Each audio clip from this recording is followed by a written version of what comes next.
talk about a big development that we saw over the weekend in the United States' trade war with China. The two countries agreed to majorly roll back tariffs for 90 days as negotiations continue. So the triple digit tariffs are on pause for now. But are you surprised at seemingly how well the conversations went between the United States and China and how much the tariffs dropped?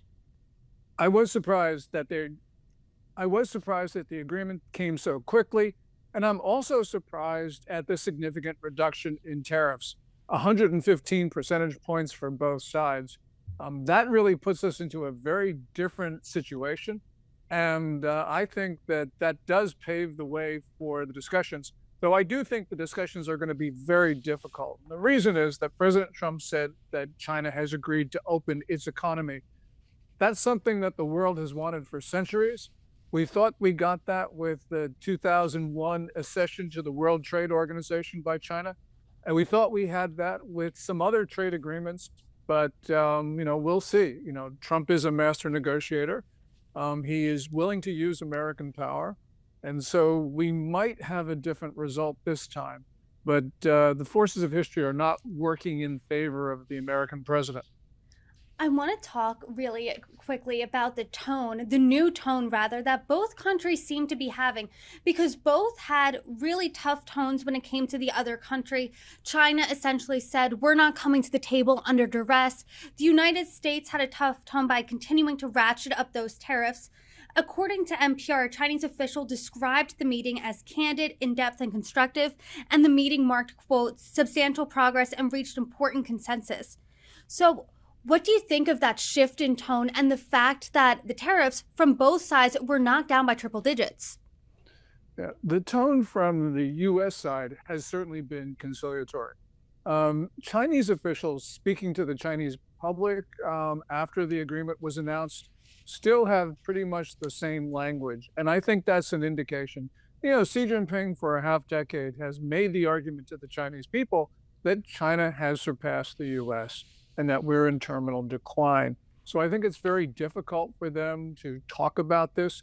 One topic in conversation in China that I think is of particular significance to the regime, and that is Americans' general tariff rate on Chinese goods is 30%, 3 times higher than the Chinese general tariffs on American goods at 10%. So there's been some explaining that Chinese propagandists have to do. And so I don't think we're going to really see too much of a change in the tone until there's a final agreement, if that occurs.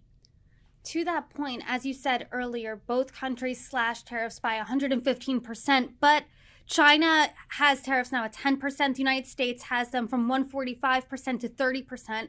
So who emerged as the winner and loser, if there is one? Are both countries winners? What does that look like in your eyes? Well, I think China came out ahead. And the reason is that our tariffs were remedies for the theft of intellectual property by China, and also China's increasingly predatory trade practices. So our tariffs came down a lot, but China is still continuing with the behavior that we abhor. So in a sense, China got that win. And the other thing that's important here is that tariffs were the way that the U.S. was keeping Chinese products out of the United States. But China, the way that China uses to keep American goods out of China is not so much the tariffs, but are the non-tariff barriers. And for the most part, those non-tariff barriers are still in place, which means that I think we're going to have a much harder time selling to China than China will have selling to the United States in this 90-day pause period. So that, again, is a win. Now, a lot of people are saying that President Trump caved into the Chinese. I don't actually think that's the case.